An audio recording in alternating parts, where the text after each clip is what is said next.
Let's wait for 3 more minutes. How does that sound? Before we just get in, because people do their thing. But yeah, Tess, we were just sharing new moon intentions, where you're checking in from, solar eclipse attention, so we just get a sense of the collective energy over here. New moon, new cycle.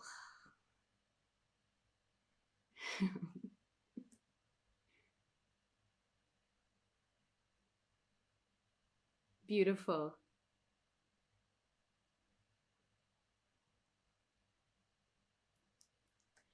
Yay.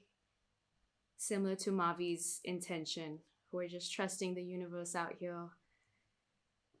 Magic carpet ride. Hi.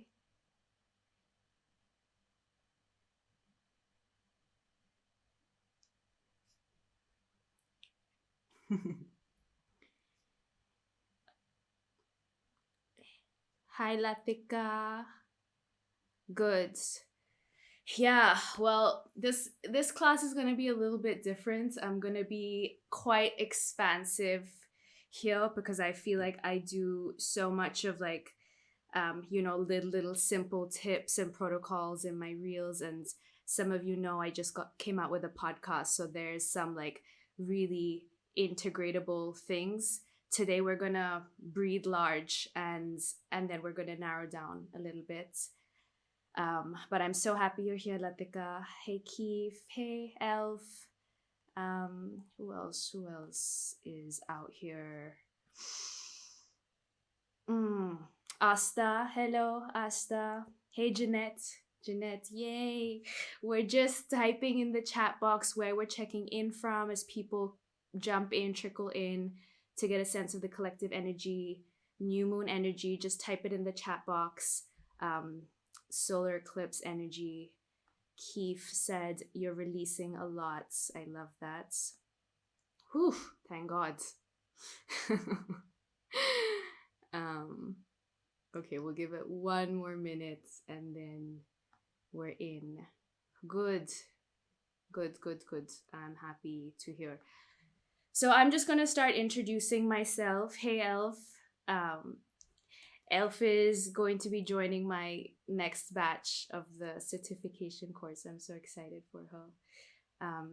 Okay, so I'm just going to introduce myself a little bit, let people trickle in, and then we can jump right into it. So I am Niv. Hello. I'm so, so, so happy to have you here. It's really beautiful for me to know that you're carving out this time in your day, in your night, in your early morning, because you resonate so deeply with this wisdom, or you have trust in the way I share it, or you're just simply curious. And because connecting deeper and building trust is so important to me, even just seeing your faces here, feeling your energetic presence here, receiving, and also you're offering so much just by being here, sharing your curiosity, your openness, your commitment, your presence. So thank you so much. I am just about to jump into what we're going to move through today, and I do want to make sure you have a better sense of this class, what it's about, who it's for, you, obviously. But before I do that, I'm Niv. I'm an Ayurvedic clinical practitioner. This means I'm trained and experienced in diagnosing and treating disease conditions with herbal medicine formulas and other diet, lifestyle counseling, spiritual protocols from an Ayurvedic lens. I'm also just in general trained facilitator and teacher. I try as much as possible to bring these two practices together for you. I am a student and a teacher of pranayama and yoga, very, very fundamental to my practices. Let people, why do I have to accept them? Oh no, that's okay, Tess. I'm just introducing myself for people who just joined in.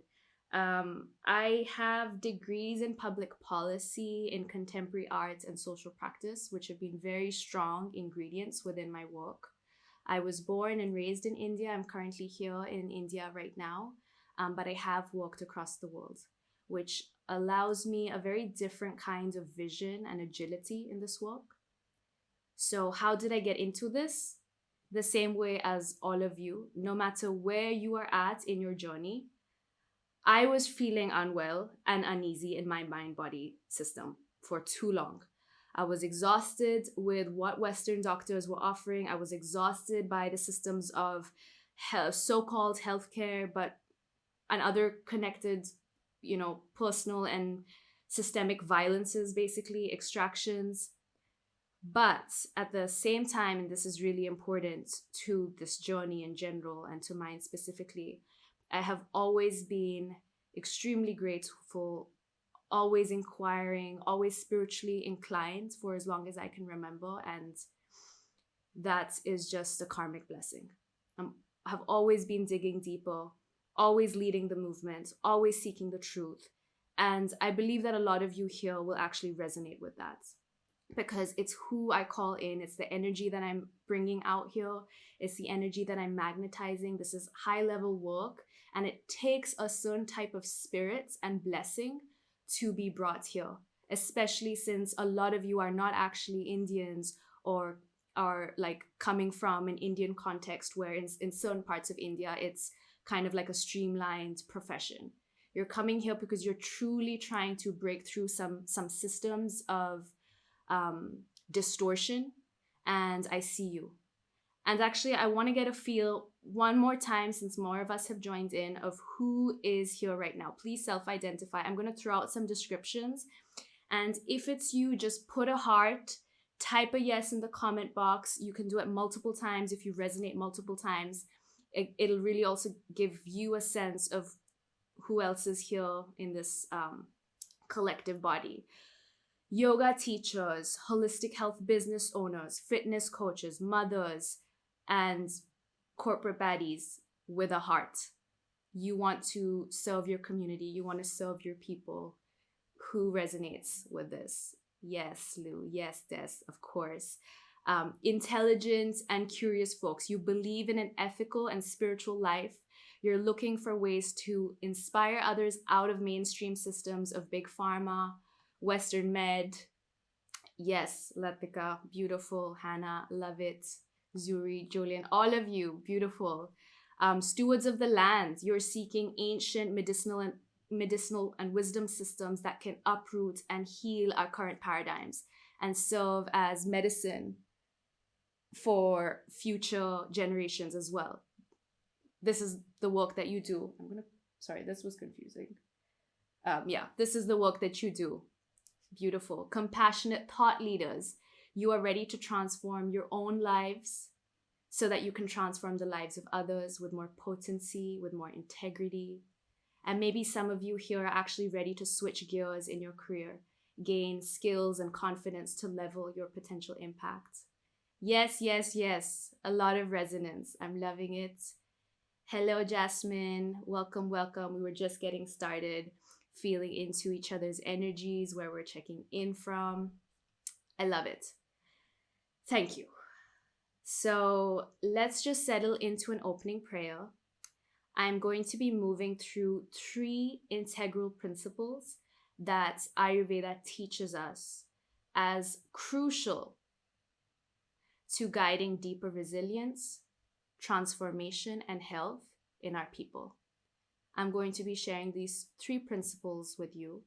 We're going to open up space for questions or reflections, and then I have a fun announcement for you, but I already announced it anyways, and also how I personally help you to slowly, gently, but powerfully embody this wisdom in a deeply comprehensive way. Does this sound good to all of you? Yes? Okay, so let's just get into a nice, very simple prayer. I love to start with this prayer. My students know it. It's the Asatoma. So let me do one thing. I'm just going to chant it once myself, and then I'll go through it again, and you can just follow after me. So let's just get you into a little bit of a more upright posture to receive this prayer, to be with this prayer, to be seated in this prayer, to collect all of you, ground all of you here.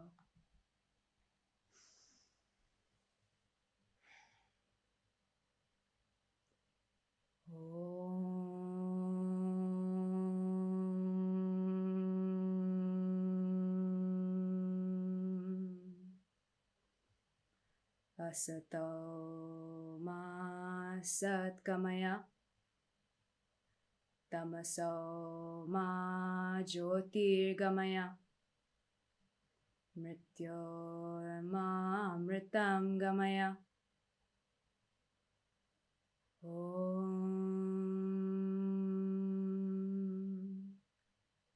Shanti, Shanti, Shanti.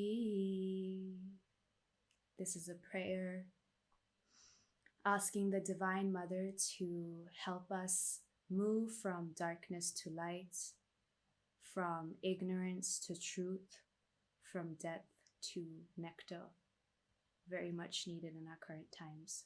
So I'm going to invite you to follow after me. I'll chant it bit by bit, and all together we can exhale out, inhale, and chant Om. Om.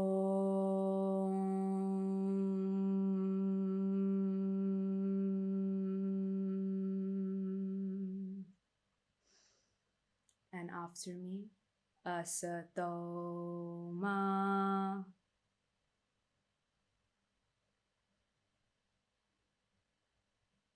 Satgamaya,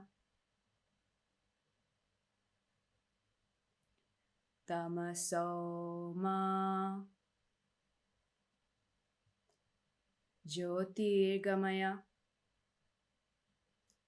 Mrityorma Amritam gamaya. And to go all together a deep Om.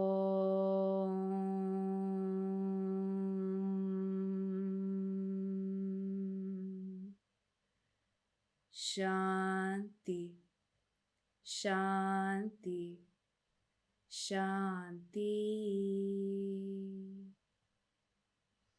You can just rub your palms together, generating heat from that beautiful prayer, calling in the Divine Mother into the space, bringing some energetic blessings into the space, bringing your palms over your eyes, letting that move into your eyes, seats of perception as you receive this class, this space, each other's energies, opening your eyes gently underneath palms, palms together, palms to heart center. Namaste. Hello. So, let's get into it. One of the classical and most studied Ayurvedic texts, known as the Ashtanga Hrdayama, begins with an invocation of its own. It begins with a prayer, an acknowledgement, or an intention of sorts.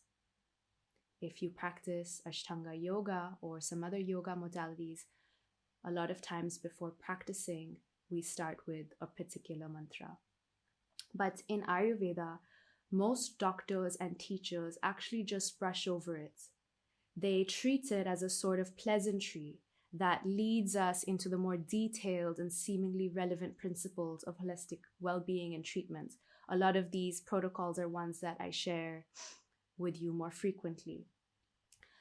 But I am having us pause right here, right in this chant, right in this invocation, because I have been struck by the immensity, the timelessness, and the relevance of this prayer. So let's get into it, right? I am going to chant it one time for us, and then I'm just going to break it up for us, and we can get a sense of it. So this is the opening mantra of the Ashtanga Hrdayama. Ragadi rogan satatanushaktan Sheshakaya prasutana sheshan Atsukyamoharatidan jagana Yo purva vaidhya namastut tasmai. Okay, I'm going to break this down for you. Ragadi rogan. Raga refers to the frequencies of this world, of our minds, within our life. You might have actually heard the word raga, being used to describe different scales or rhythms of music within Indian classical music. These rhythms, these frequencies, these scales of action and movements and inertia, ones that are identified by quantum physics as well, the vibrational reality of all matter, this raga, when affected or disturbed by roga is that which causes difficulty to the mind and the body, that which disturbs these frequencies within us, and then, of course, ripples outside of us, specifically in the form of desires which pull the mind outside of itself. Expressions of arrogance, lust, anger, greed, jealousy, gluttony, dishonesty.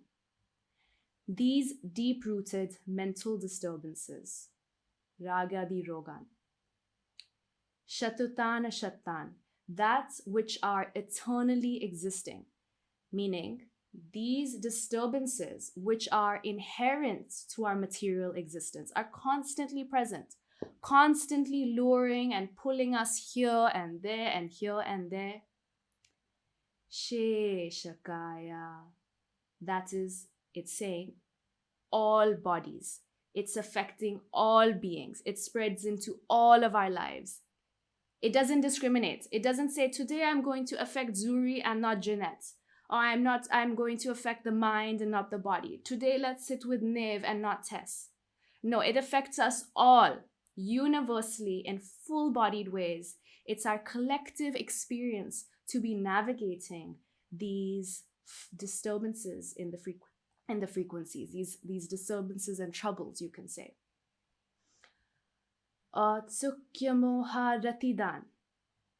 When these disturbances, inherent to our existence, spreads into our mind-body system, cause atsukya, meaning discontentment.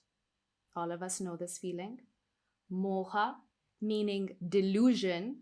It's an ignorance that keeps us from the truth of our own divinity and wholeness. It's the infatuation that clouds the mind. All of us know this. Arati, loss of discriminative sense, confusion. So, this is what's going on when these disturbances inherent to our existence spreads into our mind-body system. I think all of you have moved through this multiple times. This is the first part of the prayer. The second is saying, Yajagana, the one who destroys, who removes completely, prasrutan or sheshan, completely, without leaving anything behind. Apurvai is the foremost in all aspects, the most divine doctor and healer and physician. Namastuttai, let us bow down to that physician, to that one.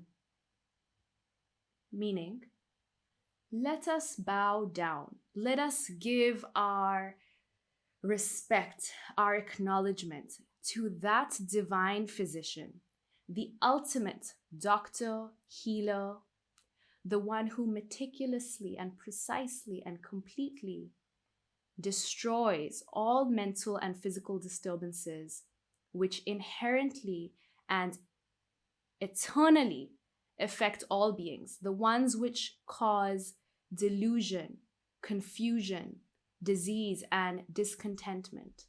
Let us bow down to this divine physician. Another way of saying it, salutations to the unique and rare physician who has destroyed by helping us move through those layers of disturbances like raga, lust, anger, greed, arrogance, which are constantly associated with the body, which are spread all over and through the body, giving rise to disease, delusion, and restlessness.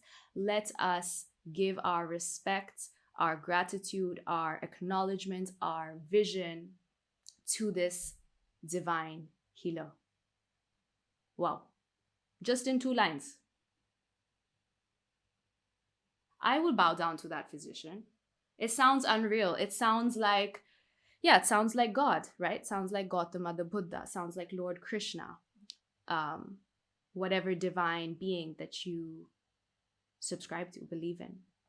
So how is this relevant to me or to you? How is this relevant to me or to you? First off, you have a standard, an ultimate standard, an ultimate and ideal vision of the health beneath the omnipresent layers of disease. This classical Ayurvedic text would not have opened, because like what is to follow is pretty crazy. If you're studying Ayurveda with me, you know this. It wouldn't have opened with this vision unless it was truly all encompassing and truly potent.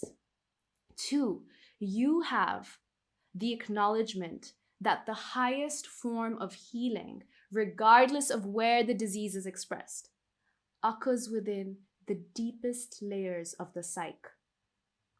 It's in finding one's way through the delusion, through the discontentment.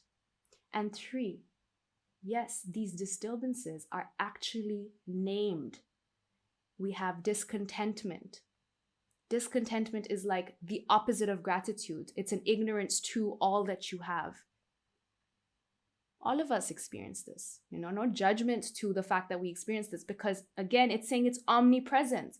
None of us can have an arrogance about, who is experiencing this or not, or any type of criticality, because it's omnipresent. Discontentment, ignorance, confusion, directly related to the disturbances of anger, jealousy, arrogance. We are told where the root of disease can be found. The most difficult, eternal, omnipresent, collectively embedded roots can be found, what they are.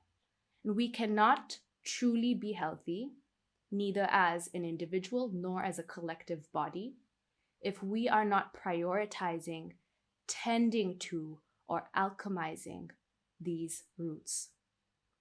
If we decide it's for later, it's not relevant for now, I think we have then lost the plot.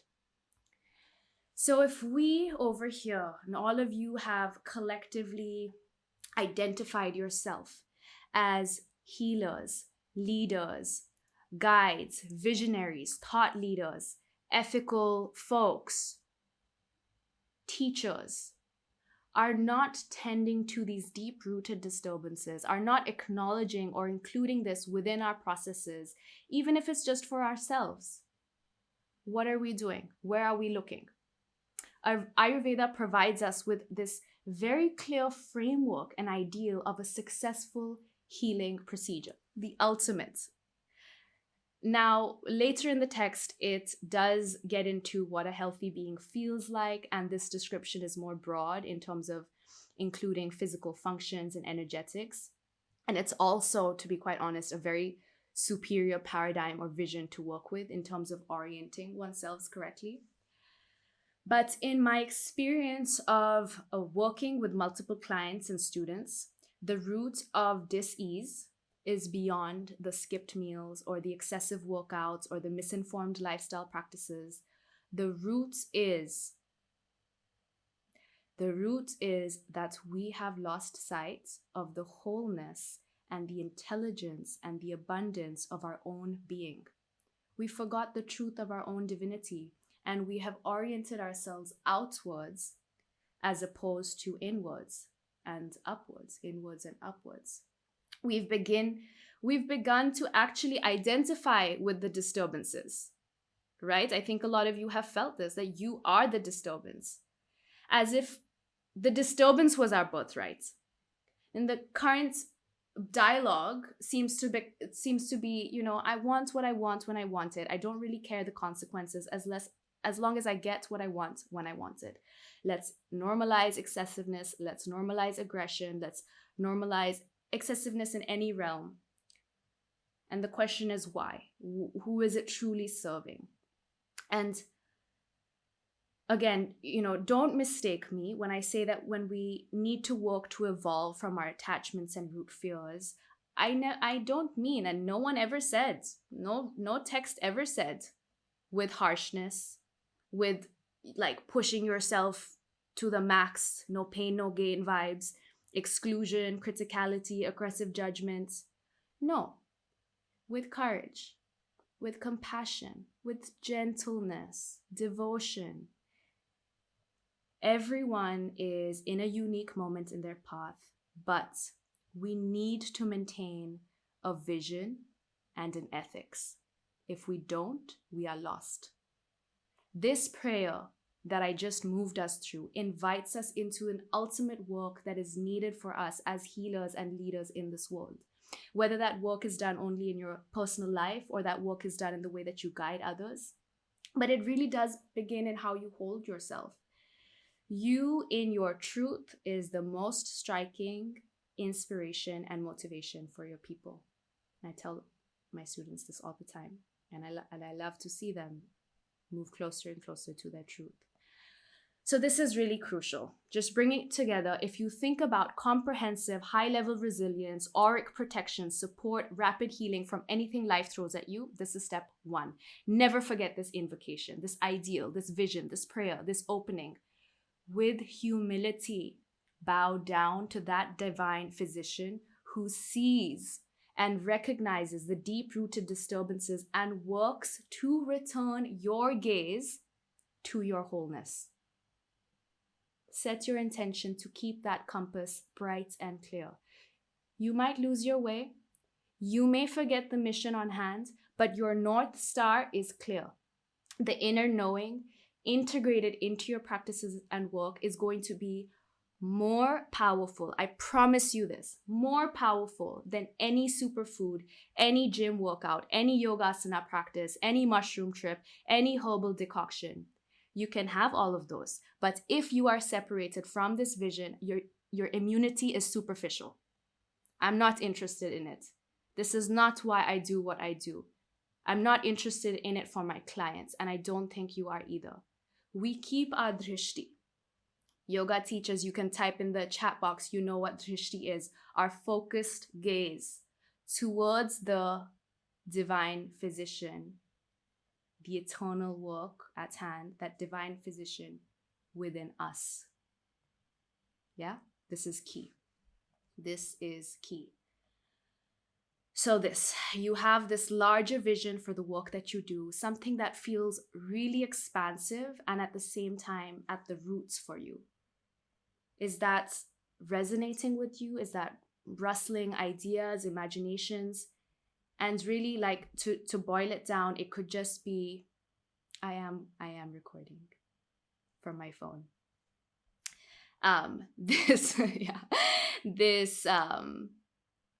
Just checking. Yeah.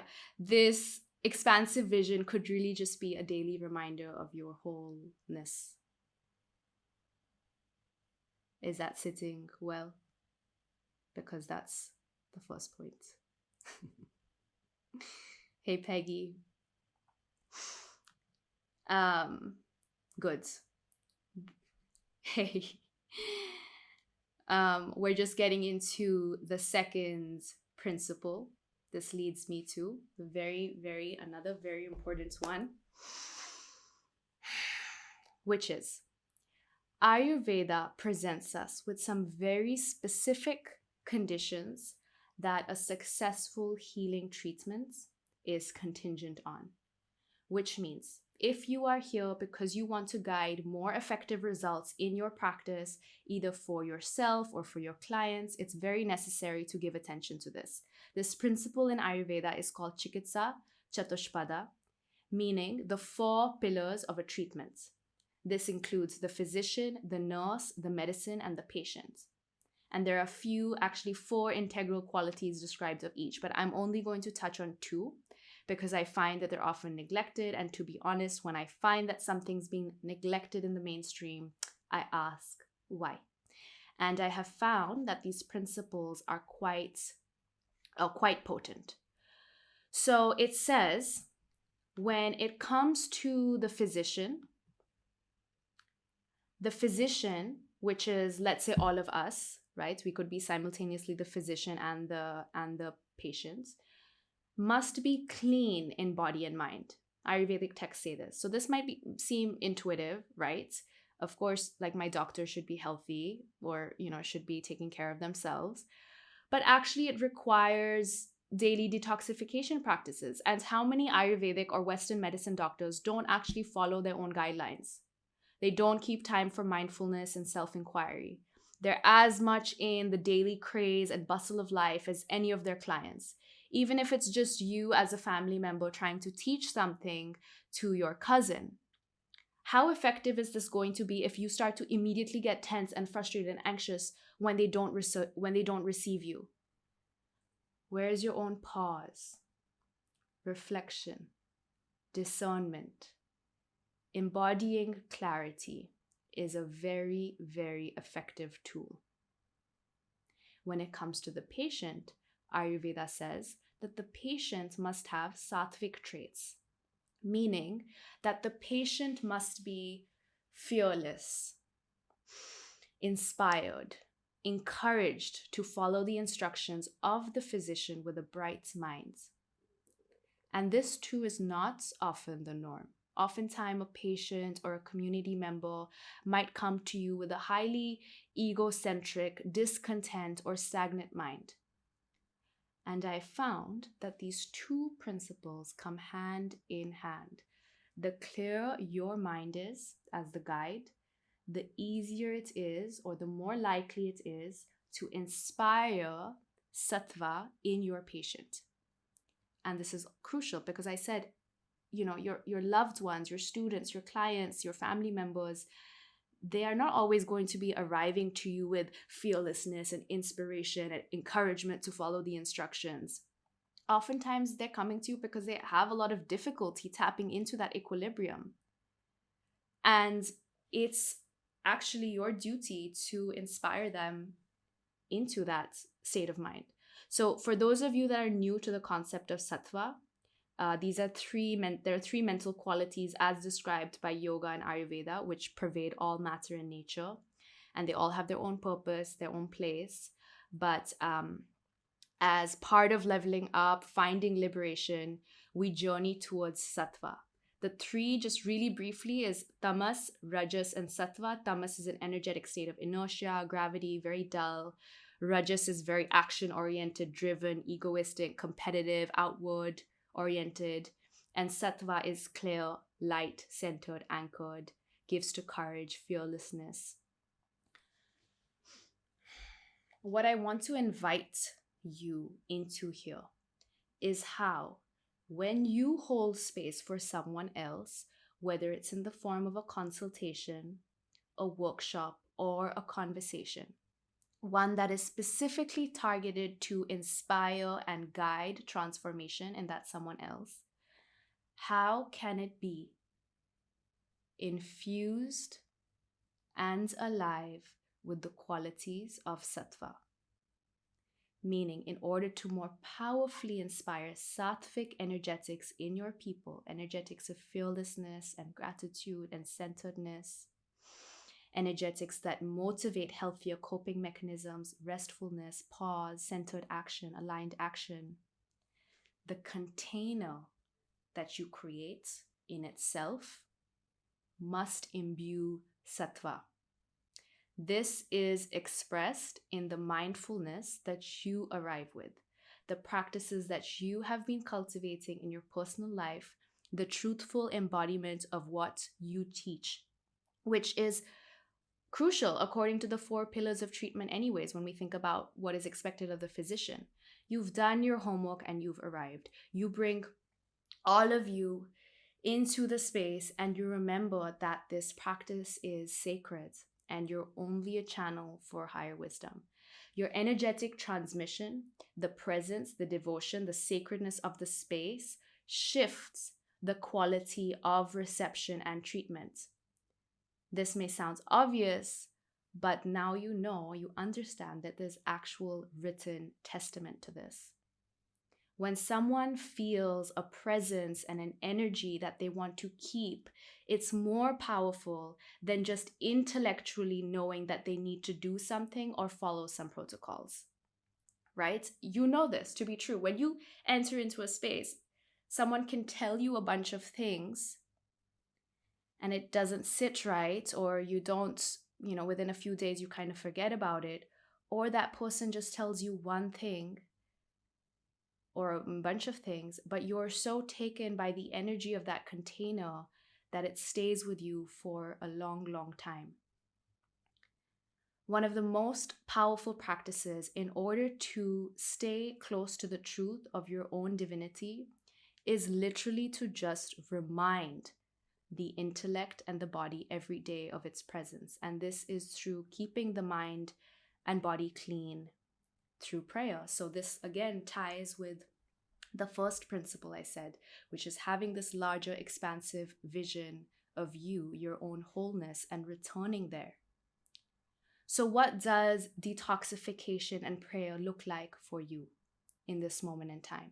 How would you infuse it into a conversation that is catered to inspiring healthy change in someone else? Whatever's coming up for you, maybe there are some ideas coming up for you that you already know that you're really present with. Type it in the chat box. Share it with us if you feel called. Let us get a sense collectively of what's coming up for you, what you're committed to. And you can do this as I am moving into my third point, but I'll give you some time to just type in something. What does detoxification and prayer look like for you? How do you infuse it into a conversation catered to inspiring healthy change in someone else? And I hope you really feel in me right now the truly powerful need for this principle. How transformational it really is when you are inspiring someone to integrate things that would up their resilience, that would up their easefulness in moving through this world. Beautiful. Daily breath work, daily pranayam. So important. Such an anchor. The breath keeps us close to the astral realm, the subtle realm, the spiritual realm. Beautiful.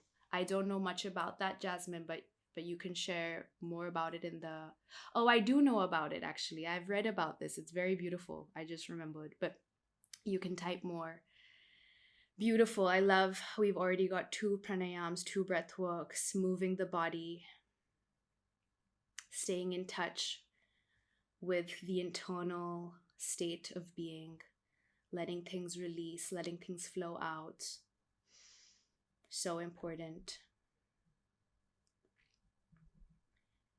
So you can keep typing as things come to you. I'm just going to move into the third point.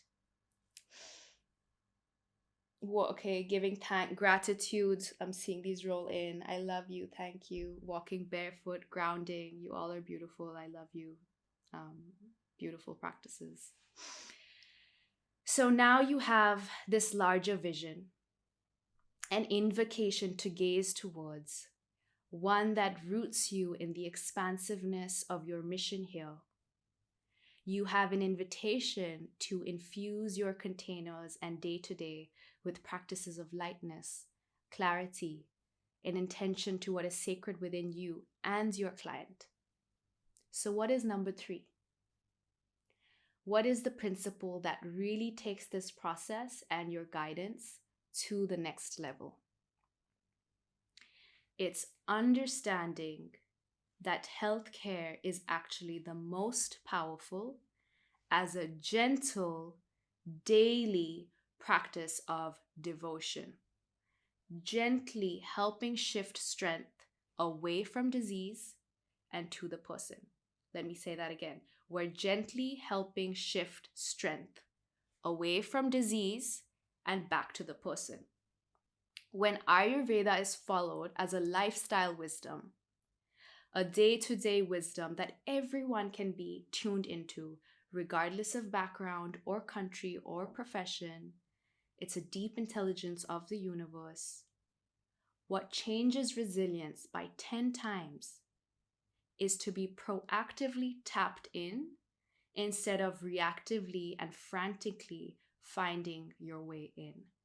This is the concept of Dinacharya, your daily rituals. And you all have already started sharing with me some of your beautiful daily rituals. What Ayurveda invites us to have a mindset shift around is, and this is really, it's been absolutely transformational for me. I hope it really lands in you, because it's been transformational for me and everything that I do. This isn't about discipline. This is about devotion. It is your absolute pleasure to be engaged in activities that actively detoxify you. It is indulgent to turn towards rituals that expand your lifespan. It is erotic to tend to your mind and body with natural ingredients, herbs, flowers. This is the wisdom of Dinacharya given in Ayurvedic texts, and very specific. It tells us what these gentle, erotic, indulgent practices of devotion are to increase and expand your lifespan. It literally thinks on how you can increase your daily inputs of love, which is going to be your ultimate shield against any kind of stressor, bacterial load, viral load, injury. These days, we think about discipline and consistency. When we think about it, at least for me in the kind of social media world that I'm existing in and kind of contemporary spaces, it feels so gym and workout centric. I have nothing against the gym or workouts. I love the gym when I have access to one. I love moving my body as well, vigorously. I love getting a sweat on. It has, really little to do with your overall resilience. Going to the gym is not a pillar of health. Ayurveda has 3 pillars of health. It's not a pillar of health. How many people who went to the gym got super sick from COVID? How many people who work out all the time get down with the flu for a whole week? Sometimes even more. How many people who are doing these excessive, crazy regiment practices experience severe anxiety regularly? Your daily rituals do not need to be extreme or very physical for you to cultivate powerful immunity. That's some sort of myth. I don't think all of you are prescribed to it, but in case you know people that are, that's a myth that they've brainwashed you around. Devotion is divine. Devotion is about dropping in and meeting yourself daily. It's in the small things. The fine tuning with the insight that Ayurveda provides you about meal times, those rhythmic meal times that you hear me speaking about all the time. What time it's best to be moving your body during the times of the day when kapha is more alive. When is it best to be having sex? Cleansing techniques. The moments you understand this, health starts to become easeful. Let it be easeful for you. Am I going to go through the whole day's protocol in this masterclass? Am I going to go through Dinacharya, an entire chapter in Ayurvedic text in this class? No. This is what I teach you in my high-level certification and mentorship course. Today, I just elucidate this potent concept about how daily gentle, and that's key, gentle rituals build you this incredible auric shield. And you can actually use your own discernment, because I have a lot of trust and faith in your discernment to identify where in your own life or in your client's life or in a loved one's life, there might be a fixation or excessiveness or an overdoing of something in the name of health. And walk in gentleness there. Whether it's in your mind, soften your mind. Soften your mind. Don't be so critical. Whether it's in your scheduling. But I would love to just bring you into one of these as a small example, one of my absolute favorite Dinacharya practices. Some of my past students here have already been introduced. Some good, we get to do it together here. And we don't have too much time left, so let's see if we can just move through it a little bit quickly. It's called Abhyanga. How many of you know about Abhyanga? Self massage with oil. Test us. Elf, beautiful. Okay, Abhyanga. You gotta have this.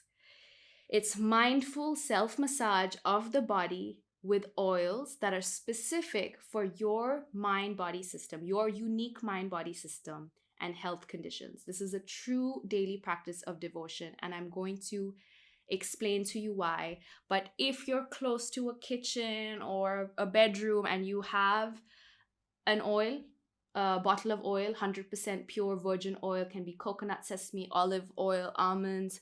I know I should have sent an email about this earlier, but I didn't, sorry.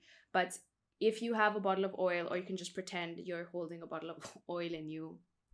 Today I have apricot kernel oil, but usually I'm using coconut oil. But you can go quickly grab a little oil. I'll not ghee. Ghee is too heavy. Ghee will be too heavy unless you're like in a really dry climate, but you said you're checking in from Hyderabad, and I think it'll be too much. So oil is preferred. Like I said, olive oil. Des, gentle is so important. I freak out every time one more person plunges their face in an ice water. Lymphatic drain massages. Yeah, those are very interesting too. This is more about, yes, rose hip is perfect. Not essential oil. We need a carrier oil. Essential oil won't rub fully, but you can always integrate essential oil into your carrier oil. So carrier oils are more like coconut oil, almond oil, rose hip is fine, rosemary oil, almond, sesame, mustard. Lavender essential oil is more like you'll put a couple of drops in the carrier oil, and that's a beautiful thing. Or vanilla oil. I actually personally love jasmine, lavender, vanilla, rose, and cardamom are some of my favorites. Very soothing, very grounding. Transmuting self-sabotage into self-compassion. Yes. Slow and steady wins the race. What is the concept you talk about now? Dinacharya. I think what you're asking me, Jolien, was Dinacharya. Daily rituals. Connecting to my intuition. Okay, great. I love all this. So let's get the oil in our hands and just put a little bit, and just rub our hands together. Abhyanga increases vitality. We don't need to put a lot of pressure. We're just dropping in and feeling ourselves. The oil in itself is nourishing. The skin is the largest organ in the body. It's absorbing the energy of the oil. The oil is warming, lubricating, nourishing, grounding. These are the qualities of oil. Some oils are slightly more warming, some oils are slightly more cooling, but we're just doing a very localized practice right now, so it's okay. So we want to go round the wrists and down the long limbs, and just really feeling into that oil, nourishing the skin. It slows down the aging process. It expands lifespan. It brings strength to all your tissues. So if you have any sort of pain, muscle weakness, discomfort in any of your muscles, bones, joints, just simply applying the oil. You can do it around your knees. You can do it in your ears, down your calves, around your ankles, on the bottom of your feet, but make sure you're not walking barefoot and slipping around then. This practice regulates the nervous system. Just the practice of applying the oil lovingly, you are activating both the masculine and the feminine energetics of your body, because you are giving, you are gazing with love, which is kind of a masculine energy, giving, watching, witnessing, and you're also being witnessed. You're allowing yourself to receive. You're allowing yourself to be gazed at. with full love, with full confidence. You're bringing deeper harmony. It supports restful sleep patterns, anyone dealing with insomnia. It nurtures and supports positive feelings and emotions, anyone dealing with depression and anxiety. It gives a healthy glow to the hair and the body, anyone dealing with dryness.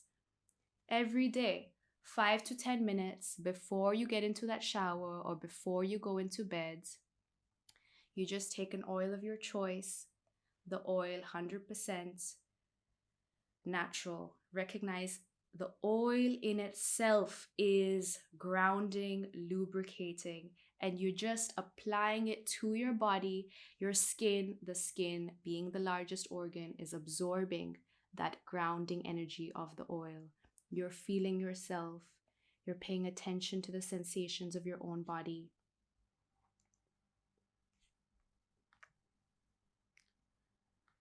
So let's just feel into this beautiful opening prayer that reminds us of the divine physician that brings us into union with our own truth, tending to those deep psychic disturbances as a vision, as a compass, a reminder of the importance that we step into our own clarity and cleanliness if we want to facilitate transformational change, integrate and understand well the notion of sattva and its ability to infuse our entire being with lightness and clarity, translating to an overall immune response that is highly intelligent, highly well balanced for both you and your client or your student or your loved one, your family member.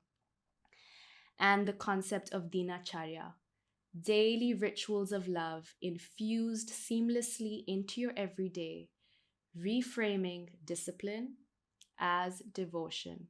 This takes resilience into the next realm. And none of these teachings included supplements. So that's me for today. Questions, any questions, you can type them in the chat. You can unmute yourself. And then I'm just going to get you into, just want to share 2 things before we drop off. And I'd love to see your faces. Faces are good. I wish I could see all the faces. It's not like Zoom where you can just slide through. It's like I can only see 9 of you at a time. How is it landing? How are people feeling? Good? Absorbing? Thank you, Keith. Thank you, Tess, Shai, Julian, Zuri. Thank you. If you have any questions, any thoughts, any things that come up, just type them in the chat box so I can look at it. I can send you a text. This is unrelated. Which I've heard it's great for uterine health. Which side of the nose should I do it on? Such a powerful question. So,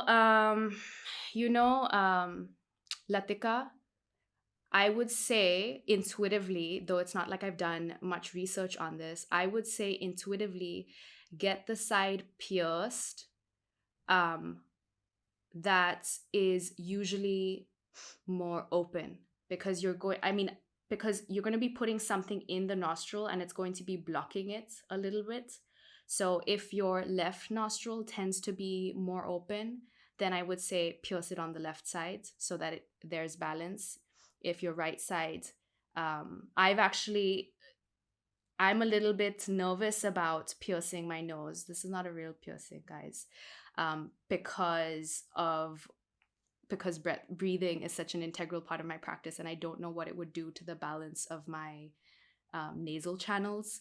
So I just like temporary feel into it to get the satisfaction that I have a nose piercing without actually having to commit to it. Discipline over devotion. But anyways, Latika, I look into it, and if I see anything specific, I will definitely let you know. And I'll send you all an email with some lowdown, the name of the prayer. Thanks for asking that, Shai. I'm glad you're feeling peaceful, Des. Meridians run through our body. Yeah, exactly. It's the same in Chinese medicine. Okay, there you go. Keith sharing his. That's okay, Tess. So I wanted to announce that I came out with a podcast. I probably should have had the link ready for you all. But yeah, I came out with a podcast, so you get access to me sharing on things like this regularly. It's for you. It's called the Embodied Ayurveda Podcast. So let me actually just try to find it and share it in the text. It's on YouTube, it's on Apple Podcasts, and it's on Spotify. So you could find it anywhere you want, the Embodied Ayurveda Podcast. And that's very exciting. So check it out.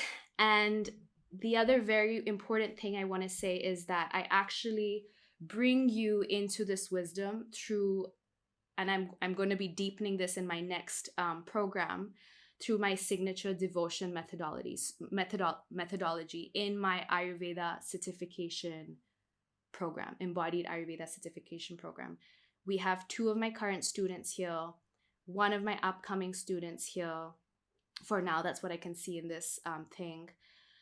So I ensure that you don't just receive authentic technical knowledge, but that you also practically attune to the inherent wisdom within you, and you start to sync your body's intuition to the medicine and the principles of Ayurveda. So unlike other Ayurvedic programs out there, because I've done a lot of research, Embodied Ayurveda is high level, it's very intimate. It includes group coaching as well as one-on-one mentorship. And if you think you needed to study from a branded yoga school or expensive institution in order to do this work, don't be fooled. None of those provide you with the practical and personalized guidance on how to show up with this wisdom. And a lot leave out the spiritual and ethical aspects of Ayurveda altogether, which obviously you can feel from me just even in this masterclass is such a crucial component. What you truly need is the true embodiment of Ayurveda, the confidence in your innate guidance skills, and deep support from a no bullshit, no nonsense Indian practitioner. That's me. My Embodied Ayurveda certification program offers you all 3. There's nothing else out there like this. I'm only accepting, I think, 7 more students. So look into it. You know what? I should have prepared links, but I'm going to drop these links in for you. Look into it because, it really is. Actually, my students can speak to it. Oh, there she goes. Thank you, Tess and Lou.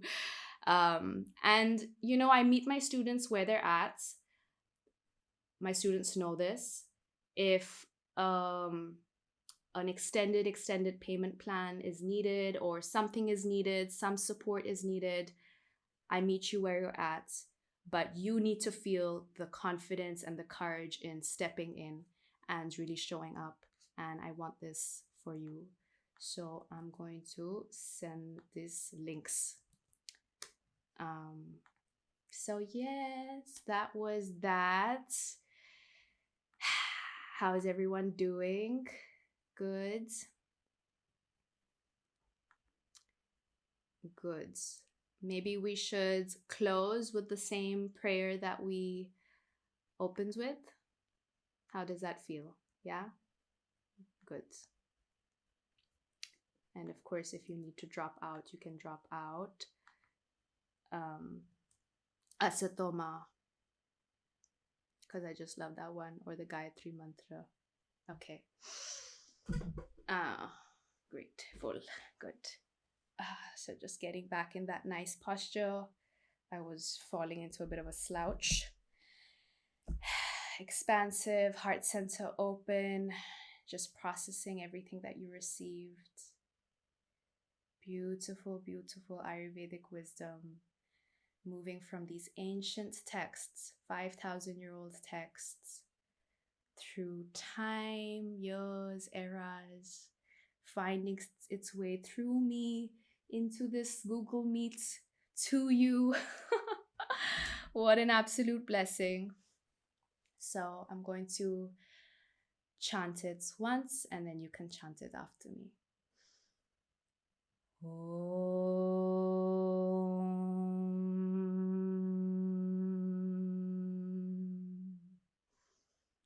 Asato ma satgamaya, tamaso ma jyotirgamaya, mrityor ma amritam gamaya. Om Shanti, Shanti, Shanti. And once all together, repeating after me, or just inhaling, chanting Om all together, nice and deep from the belly to the forehead. Om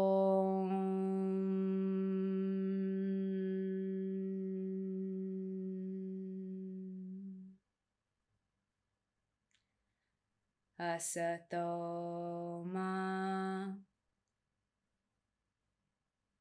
satgamaya, tamaso ma jyotirgamaya, mrityor ma amritam gamaya.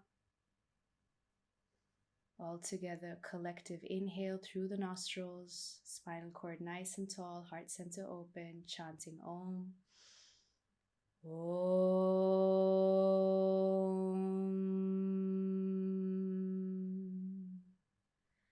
Shanti, Shanti, Shanti.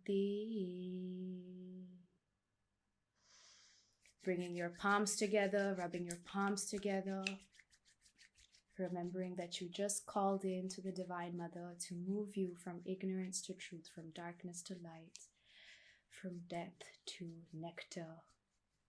Placing that beautiful energy over your eyes, opening your eyes gently underneath your palms, looking at your palms with gratitude, with love, bringing palms to heart center. Namaste. Thank you for being here. You can show me your faces, say goodbye, unmute.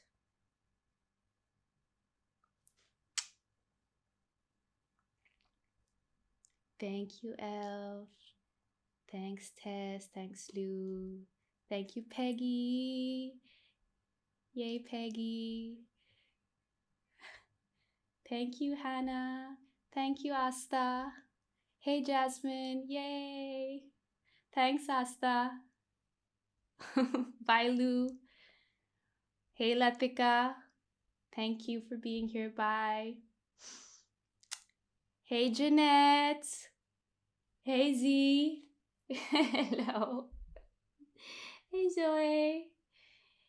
Hey, Keith. Thanks for checking in. You made it so late. Thank you, Zuri. Love your presence here.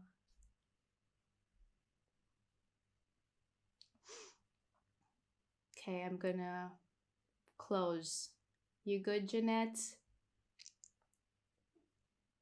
Okay. Hey, Z. I'm gonna turn this off.